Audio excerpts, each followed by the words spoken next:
Good morning and welcome to our continuing series,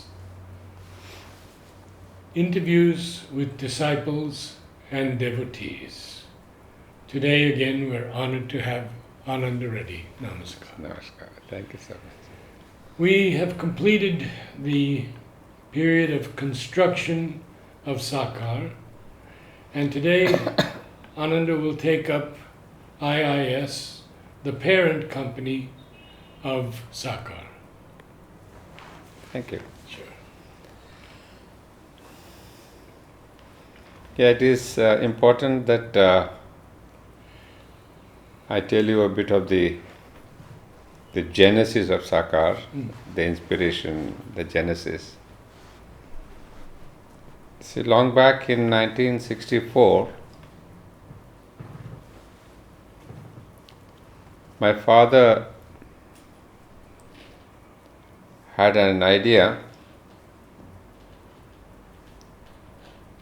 not 64, and in fact a year before, I think 63, he wanted to leave the Usmania University job and come and settle in Pondicherry, at the ashram, in the ashram. He was in America, must have been 1962 when I met him. He did go there 62, many times later also. He has been almost 15 times to the US, for the talks. So he wanted to come away from the university and settle here. Where was he teaching? At the Usmania University in the Department of Philosophy. He was the head of the Department of Philosophy. And somehow his aspiration was to join the ashram and be here at the feet of the mother. And he even started working at the furniture department in the ashram for a while, waiting for the mother's permanent instructions, what he should do and where he should work. Then it so happened in 1964, mother did not accept him to be here. She said, your work is in Hyderabad.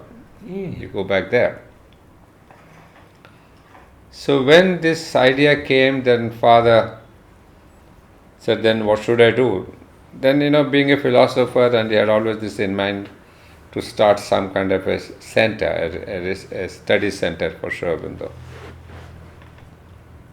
And so he wrote a letter to the mother. In fact, just the idea was that he wanted to start an institution, and he gave some options to the mother: Aurobindo International Institute of Cultural Studies, Aurobindo International Center of Culture, etc. But very interestingly, I'll show you the letter later. She did not accept any of the alternatives. She herself gave the full name, Institute of Human Study. So, Institute of Human Study. So, whereas father had written Aurobindo's name in all the three alternatives, she didn't keep the name of Aurobindo. She just said Institute of Human Study. And she said, you start this at Hyderabad. So she sent him back on the 13th of December 1964. And on the very same day or the next day, same day, she even gave him a set of slippers, what we say, charan, as a blessing to the institution, that her own slippers were given. So father was extremely happy that a name is given, and her own blessings were there in the form of the slippers, charan as we say in Sanskrit. And then a couple of days later, father asked him to ask the mother if possible to give a logo to the institution. Because on the first day he had gotten the name of the institute. Later he got the name of a journal called New Race, because he told the mother that we would like to start a journal in the name of the institute. What should be the name of the journal? He had given some alternative names. The mother chose the name New Race. So he had the institution, the journal, and then the third day, after a couple of days, he got the logo. logo for the Institute of Human Study, which was a mixture of mother symbol and Sri Aurobindo square in the middle with a lotus. So there he was. He came to Hyderabad. He went to Hyderabad. Mother blessed the symbol. Yeah, in fact, I'll show you the letter afterwards. You see, the symbol was there. She's selected this out of the 5 options. So she selected that. So there it was. Her selection was given. And so father was very happy. And when he came back to Hyderabad, what should be done? What is the first activity? One of the first activities was to start a school. And he started a Sri Aurobindo International School next year in some small premises which he borrowed from the Osmania University. And we started classes from kindergarten onwards. Because the idea was that children, if they grow up in this atmosphere of Mother and Sri Aurobindo, and if they are open to this Mother and Sri Aurobindo's vision of education and philosophy and all that, that would be a better way to spread Sri Aurobindo's vision than to start with the adults. So with that in his mind, he started, and he asked the mother. He sent the name to the mother. Mother blessed it. She approved the name. Then I saw his diary also. Every year he used to send a report to the mother, and then saying, "Mother, we have had class 3. Next year we are going to have class 4."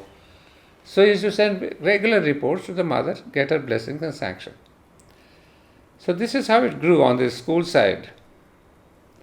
But a couple of years later, that was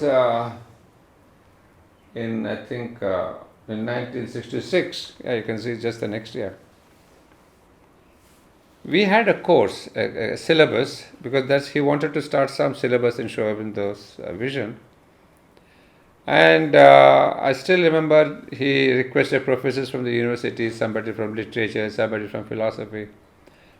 So putting together all the university experts, and then he gave his own Sri Aurobindo's vision. So there were, 24 students who had registered for the course. But the most important thing is, when the course was over, he invited all the 24 students to the mother, to Pondicherry Ashram. And the mother was gracious to accept, saying that I will see all of them. Oh. Not only see, she herself distributed the certificate to these 24 people. And in that certificate, you will see, I will show you the picture later. This was a certificate in which you can see the mother is the president of the Institute of Human Study. It is written here, the mother, Sri Aurobindo Ashram, permanent honorary president, and this is her signature. So that was the thing, that she is not the president of too many institutions in the country or the world. So Institute of Human Study has been very, very, privileged to have the mother as its president. Then we have under her the structure of chairman, vice chairman, general secretary, etc. But mother is the permanent president. So we all have the satisfaction that we are working under the mother, the president of the institute. So that was the great highlight of the institute's birth. So when were you there? 1966, I was here at Pondi, I think. I was here. Yeah, because till 69 I was here. Yeah, so you weren't teaching at the institute? No, I was not teaching. Okay. Because it is only 69 I passed out of the higher course. Mm-hmm. So I was not there. And so this is how father started his work. And then you see, my father was a big dreamer. So he said, I will have some other projects under the institute, something to do with the rural education, somebody with the urban education, somebody to do with scientific education. He thought in those lines. But something happened there. Again in 69, as per the letter, somewhere, I still remember, he had some contact with Sri Navjata. Navjat Bhai of society. And Navjat ji had taken a proposal to the mother that we would like to start this Aurobindo International University, and I found a man in Professor Madhusudan Reddy who is capable and is the right man. So mother agreed with the idea. So the first time at the university at Aurobindo was begun, the concept was begun in 1969, and mother had selected father to lead the university scheme. Because later on in 1970, I see a letter from him where he says, "Mother, I wanted to come and take up the work of the university, but because he had some property, he had a house which he wanted to sell off and then invest some money here." But the mother was, I don't know what was in her mind. She said, "You can come and take up the work only after you sell off your house. Then only you come." It was a divine strategy, I tell you, looking back. Because the house, it got delayed and delayed. It never got sold off.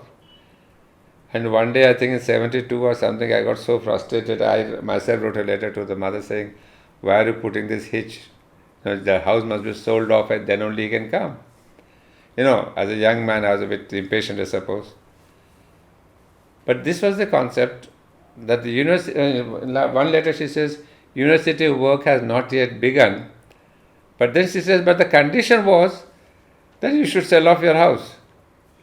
So that was the condition and a hindrance which got not fulfilled for long. But in the meantime, father's work at Hyderabad grew up. So the idea of the university dropped, and then he continued his work at the Institute of Human Study. And then afterwards, the problems began and all that. So the thing that I wanted to put on record is the idea of the Aurobindo International University. Afterwards, it took a different name. I know that. But when you say the problems began, Navjata chose him. Chose him. Navjata chose him. No, again, with the problems at Aurobindo began, and there must have been some dissension there or something. So it was kind of a put on freeze, the whole project.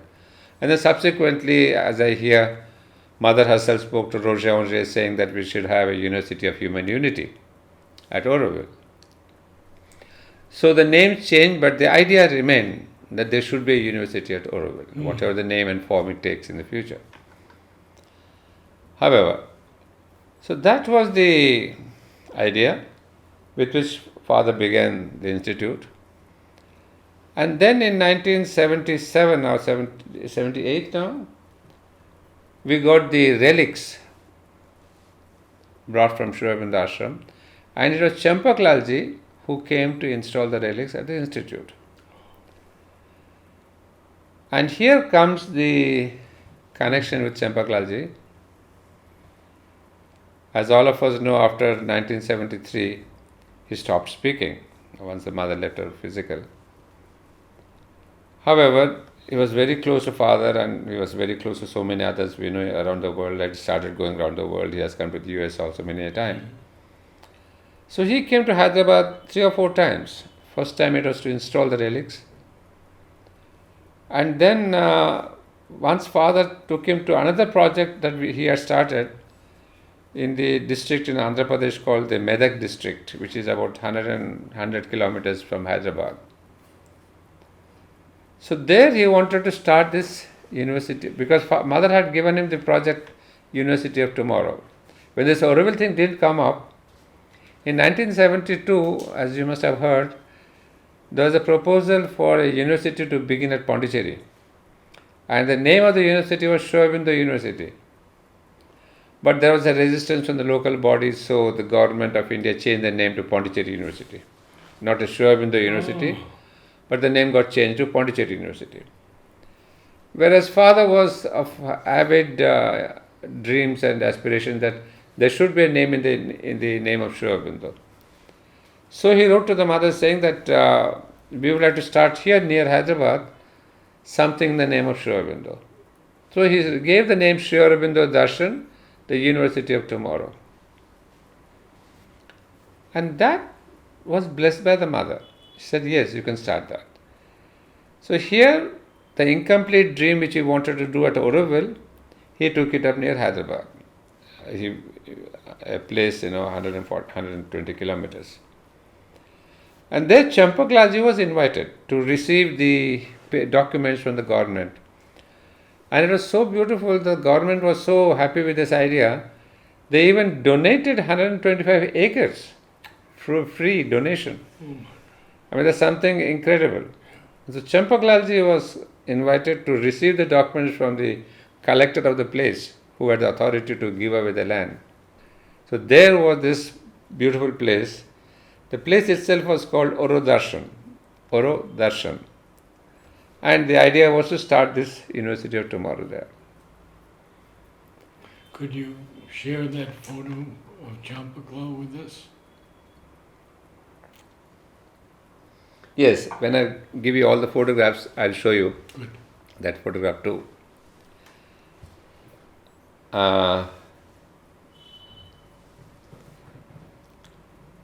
So that was the beginning of Aurodarshan, another project which was supposed to take up the University of Tomorrow project.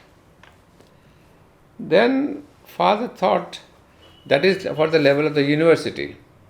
But what about for the urban children, rural children on the school level? We had a school at Hyderabad, that's true.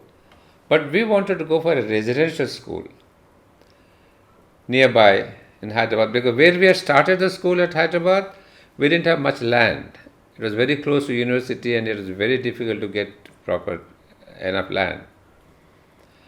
So we thought of another project, again another 100 kilometers, and there we bought a bit of land. Nobody gifted any land there, but we purchased the land.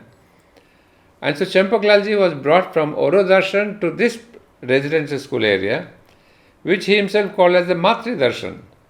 So that was Darshan of Aurobindo. This is the Darshan of the mother. So Matri Darshan and Aurodarshan. So these are the two projects that were initiated by him. And Matri Darshan was in another place called Jangaon. And so father was very much, encouraged by Champaklalji, his blessings, his goodwill. But one thing I'd like to highlight here, when he came to Aurodarshan area,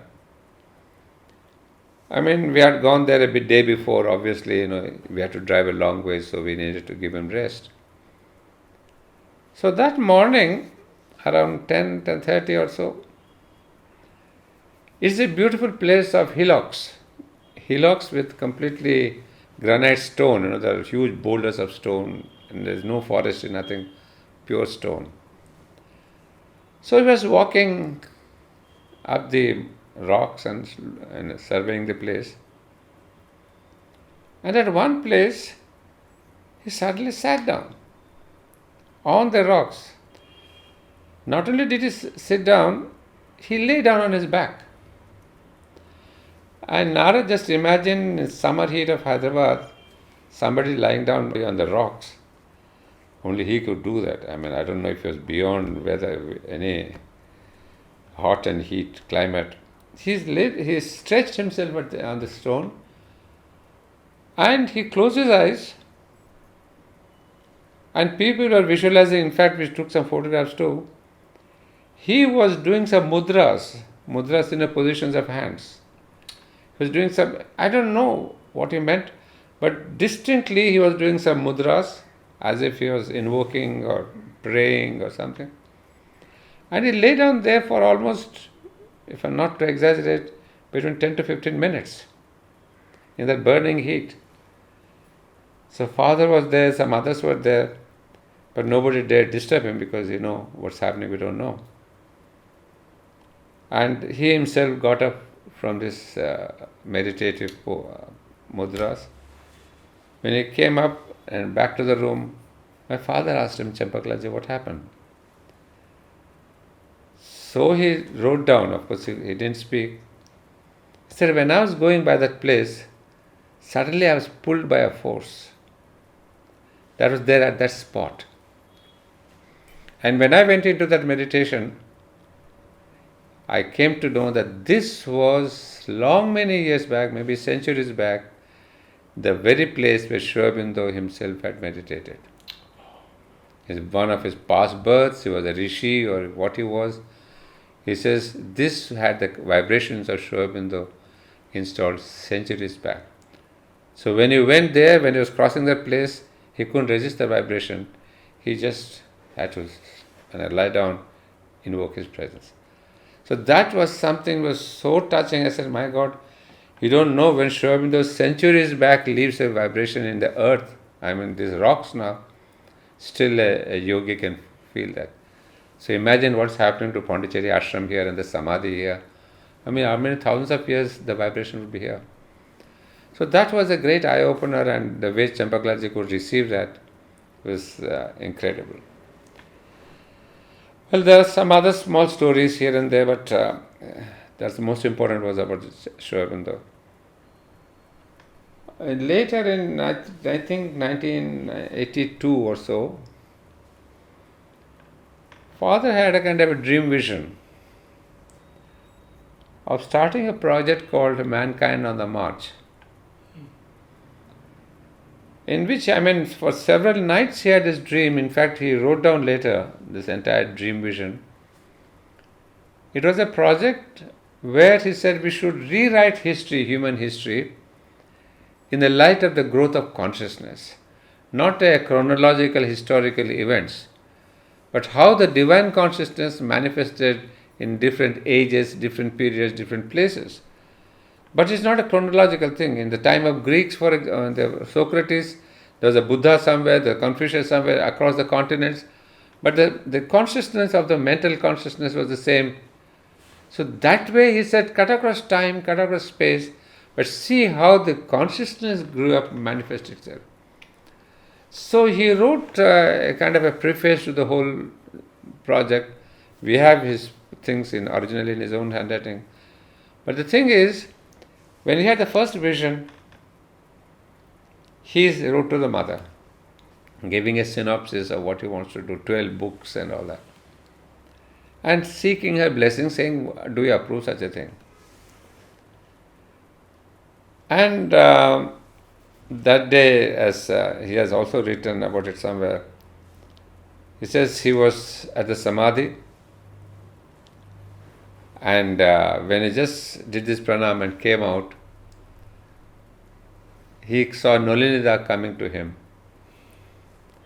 And because he was going to the sports, I think, in the evening he used to go to the sports ground. So he had the sports shorts, which has a hip pocket, So from the hip pocket he brought out a little note saying, Madhusudan, mother has approved it. Take the note. And so father was so elated right near the Samadhi, and then he was later joined by Diman Bhai also. He said, yes, mother has approved your project. So that's one major project that is there. We are still struggling. Of course, he had written his preface, but it's been now how many years, 20, 40 years now, we are not able to bring out that project. It's a huge, massive thing. Not only it requires money, but people must have the vision of Sri Aurobindo's history, the way he saw the human growth. Well, I've inherited that project, but I'm also not able to do that. I've put it up at Sakar, but I think it demands much more. There a whole team of people have to take up the work, not myself alone. However, that is there, again, something blessed by mother, and both Diman Bhai and Nolinida were at it. So that was the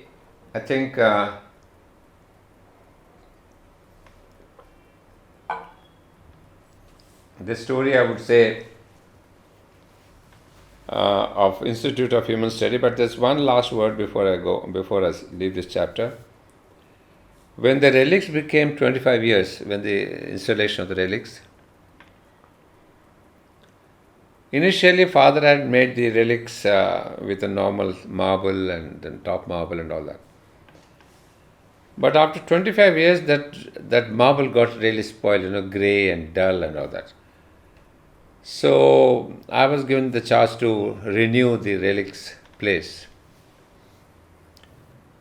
So at that time, I remember the instructions that the mother had given to one of the devotees in London, Manchester, I think. She built a center, relic center.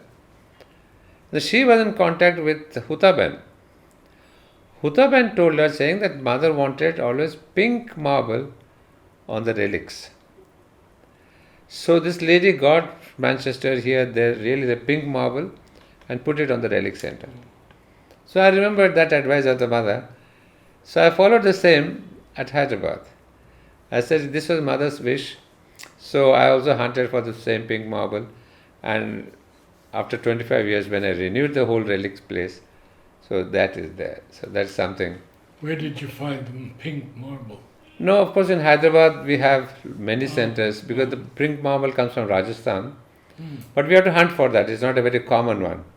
And the shade, all of them have to match with each other and all that. So I did establish a beautiful pink marble relics there.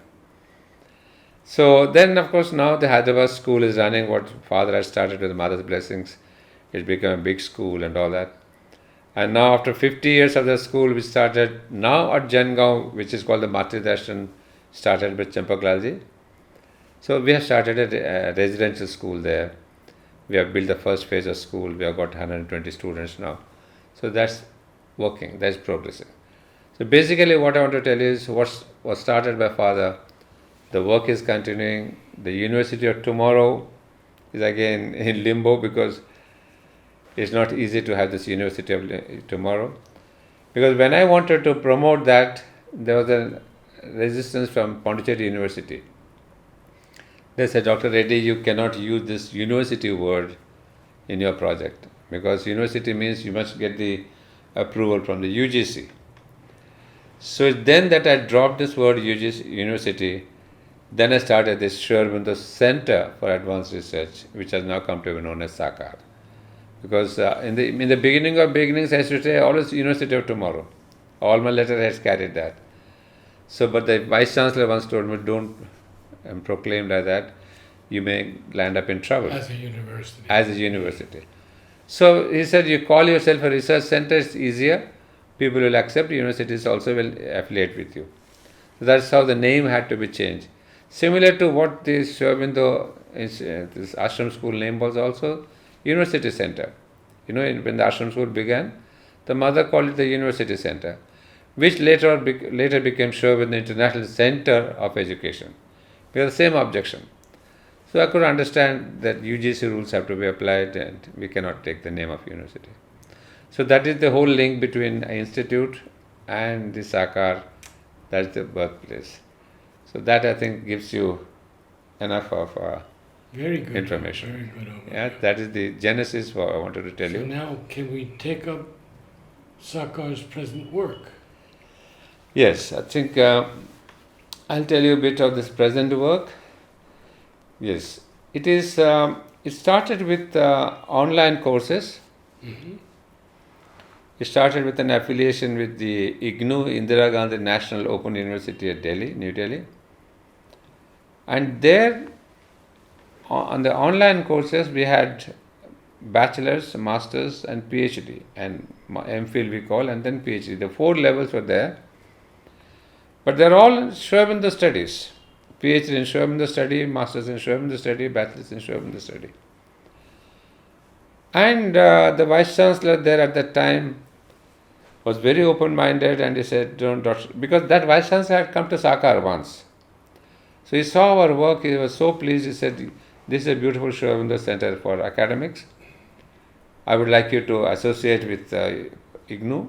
IGNOU is the Indira Gandhi National Open University. And so now we could officially give out degrees which the students want. Because in my tour of so many places, students said, sir, we want to study Aurobindo studies, but what are we going to get out of it? Can we get some certificate or degree or diploma? So that gave me the idea, unless and until Sakar gets hooked with a university and issue degrees, is no use, we cannot attract students. So as soon as this idea came up and it was accepted by the university, I had lots of applications. So that showed me that on the national level there are youngsters interested in Sri Aurobindo, but obviously they do want a degree in their hand because they want to go progress in their own academic career. So I was happy to do that, but we ran into some problems, not because of Sakar, but the university policies changed, a new vice chancellor came and all that.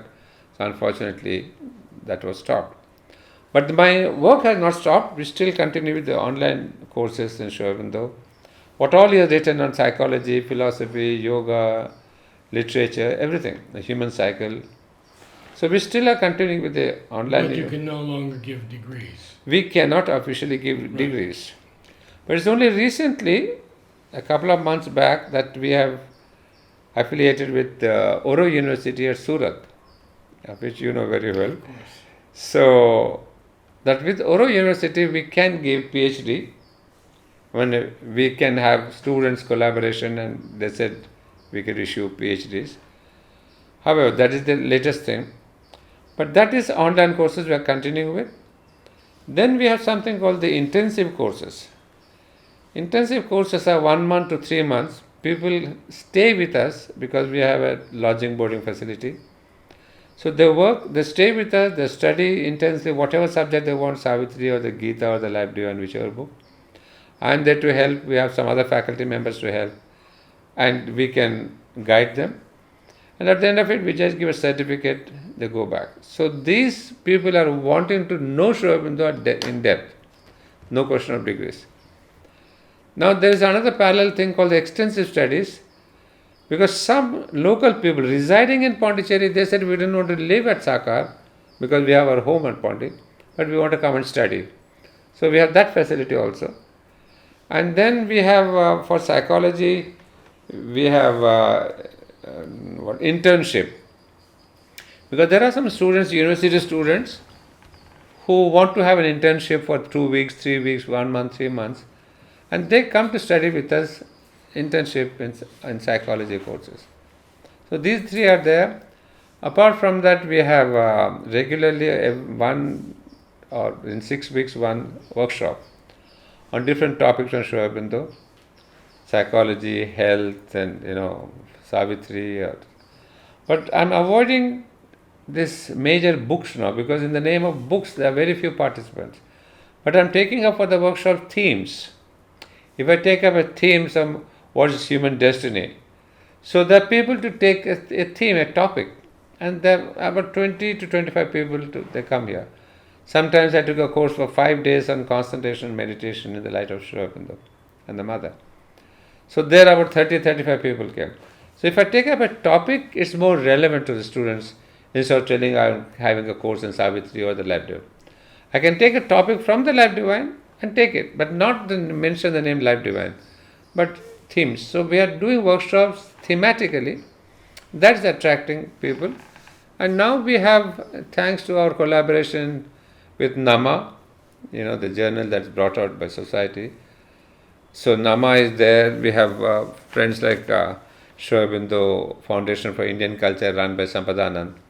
So what I've started is collaborating with other Sri Aurobindo institutions. That's what is important, because I said we have to increase our base. So that is how I'm begun to collaborate. And we are getting better professors, participants. So that's one very active work.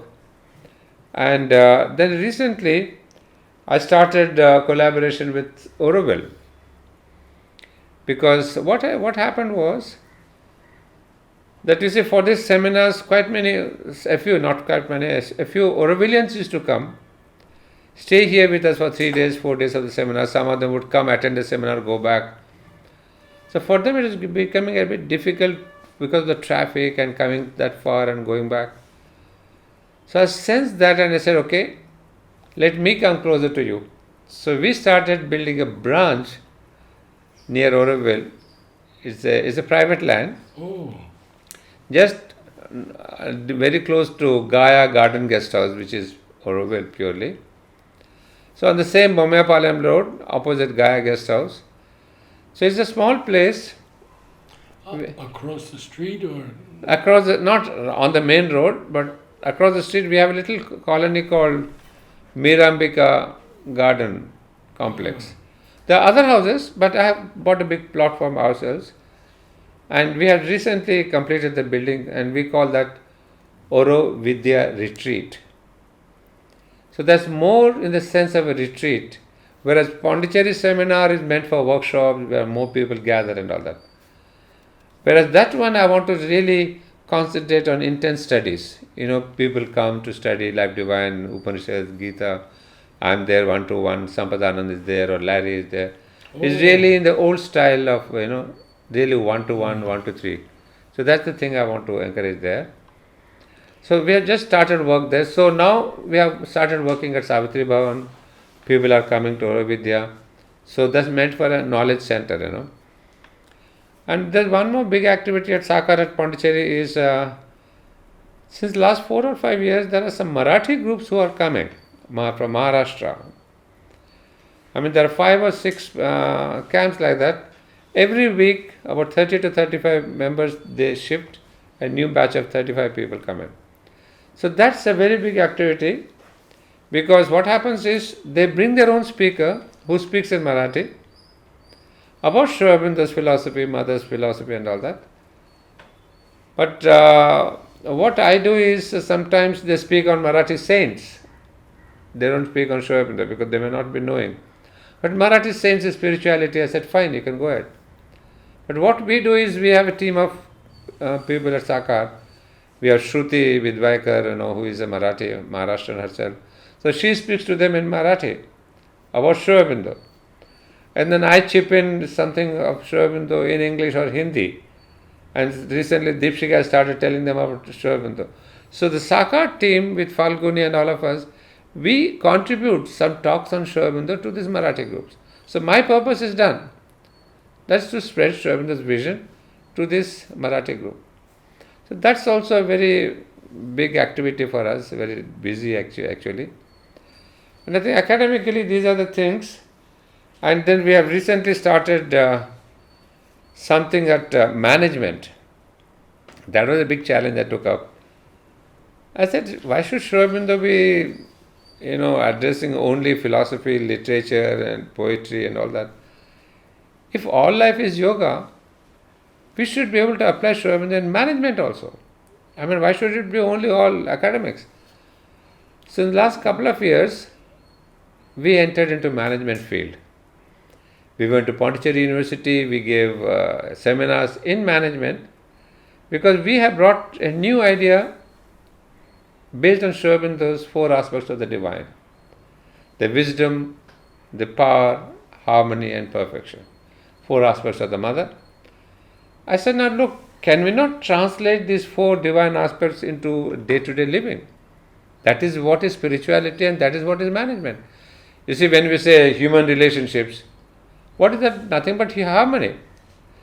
So I translated these 4 major ideas of these 4 aspects into management courses. Their finances, their human relations, their profit, their money making, etc. And so they loved this new approach, that how a spiritual idea can be brought into management. Or a university is doing it. University is doing. So Pondicherry University, we have had several seminars on that, calling the corporate company CEOs, and so this is something that now we have started as a new branch of Sakar. So we are getting into that also. I think yesterday I covered my work. Just going off the track, as I just remember the one last message. I was telling you about my work at Aurobindo. I was in charge for a long time at Aurobindo School until things happened at Aurobindo School and it got dismantled. But those times, what happened, there was a bit of a confusion if I should continue my work at Aurobindo School, at Aspiration School, or go somewhere else, because there were some internal changes that were coming up. Some new responsibilities were being given to new people. So I asked the mother, would you like me to continue to Aspiration School or take up some other work at Aurobindo? In fact, that was my last letter. That's why I want to mention that. So mother said, continue to do the work that you are doing now. So that was my last message from the mother. And so I was at Aurobindo continuing the work, but as you know, Aurobindo, things changed, and then I left Aurobindo to do my further education. But that has been there in my heart that I must continue to work on the level of teaching. And so as soon as I came back from Hyderabad, after some time, I started going to Savitri Bhavan to take classes in the evening.